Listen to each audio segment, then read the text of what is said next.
Hello, supporters of Minneapolis Public Schools. This is what happened at this month's school board meeting. By the way, I did say months because our school board recently made a calendar change and we're going to try something here as well. The school board meetings are now back to back instead of a week in between. So I'm going to try to recap both meetings at the same time. Let me know if it works for you. Give us some feedback. Is it too much information in one? Is it helpful? It's also important that you know that really and truly, while there's a lot of information that happens at every school board meeting, and sometimes, it's a combination of 4 to 5 hours that we're trying to condense down in 5 to 6 minutes. That's not an easy feat, by the way. But please keep in mind that there are two things that I try to sort of filter all of that information through. The first is we really try to center the experiences on students of color and Indigenous students. And the second is I try to ask myself, as a concerned community member, what would I really want to know happened in this meeting? So that is with that lens that I'm going to try to highlight for you the things that I think might be important for us to talk about. So there was a budget resolution that was passed this month.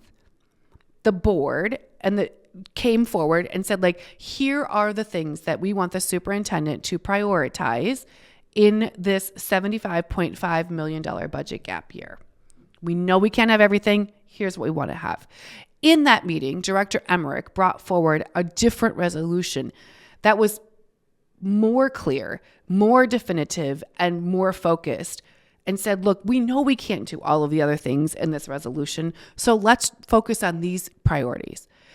Ultimately, after conversation, Director Emmerich's resolution was voted down, and so now the superintendent and her cabinet in that meeting stated that they are well underway and they've already been working on the budget for several weeks.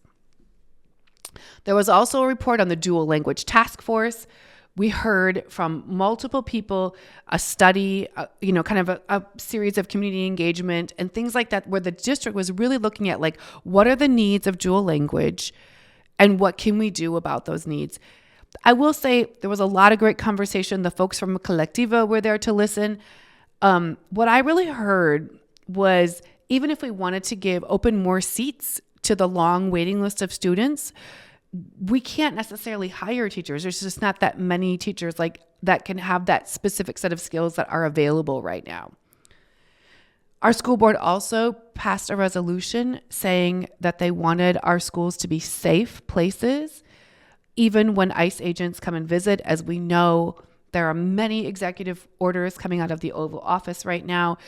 Some of them we're struggling to understand, but the school board did want to get on top of that. We heard an update on the strategic plan. Basically, this set of priorities that the school board votes on that over 5 years, the superintendent and her team are supposed to be working on. I will say, whenever I hear strategic plan updates, I do worry that what we are hearing in the boardroom isn't necessarily always what we know is happening in schools, particularly underserved schools. So take that for what you will. And then we did hear an update on community engagement. So right now there is a survey open. It is a caregiver survey, and it is about school transformation and budget priorities for families. So if you haven't taken that survey, maybe take a moment to do so. I did mine this morning. And so we heard that. So you're going to see a couple of clips at the end of this video. One is going to be Executive Director Becker talking about that survey. Belker. I said that wrong. Okay, and then finally, you're going to see a clip from Head of Human Resources, Alicia Miller, talking about an MOA that is very exciting to me. It is something we're going to do with the Minneapolis Federation of Teachers and teachers who are Tier 1 and Tier 2 licensure teachers, really just talking about that concept of displacement. So when we have to cut teachers, we always cut Tier 1 and Tier 2 teachers every single year, and then they have to find their way back into that building. And so they are working on an MOA to keep that from happening, which I have heard from many, many teachers of color, how disheartening it is that they chose to work in that school. They want to be in that school. They want to be a part of that community. And then they are displaced every single year because of the licensure that they are in that school with. So we're going to keep watching that one. That one's very interesting. I'll send a clip along for that. I'm very excited about the possibility. Okay, That was a lot of information. There are going to be some clips at the end of this. Thanks so much for hanging in there. Pay attention right now. Big things are happening for education, both Minneapolis, Minnesota, United States of America. I know it can feel overwhelming. I feel overwhelmed, but we don't stop paying attention. Thanks. We do actually have a board identified SMART goal relative to staff retention, and I can provide a higher level update in the Friday board update too. But I can say that our overall retention goal by the end of the strategic plan is 90%.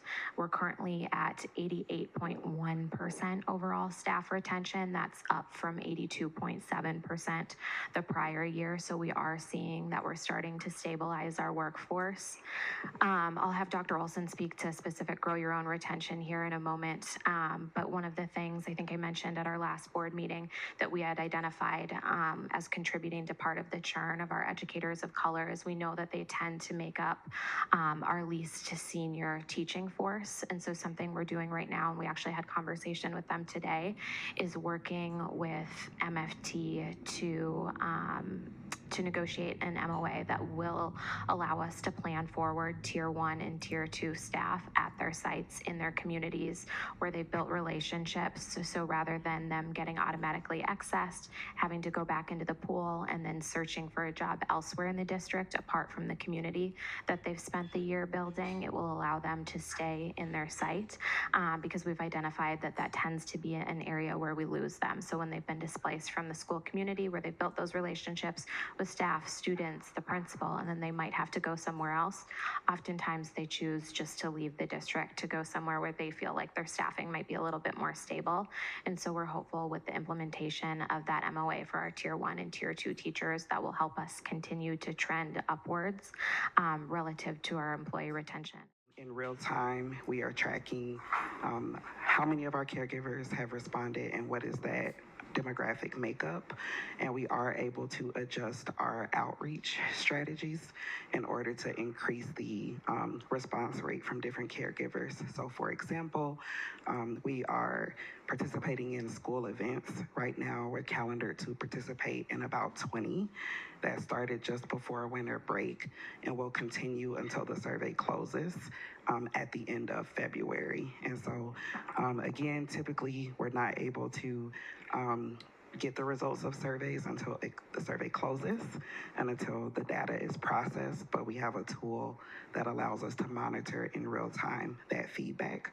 And I can just share so far, we're at about 2,600 responses, and with certain demographic groups, we are on track, and we're really excited to see that. And for those groups that we do not yet have representative participation, we are being intentional about doing things differently to get those communities to respond as well. The community partners that we have, when it comes to surveys and information being gathered within the communities, it's always good to do it with familiar faces. So some of our community partners have built relationships within the schools, have standing relationships, are at these different parent meetings, games, just all the different events.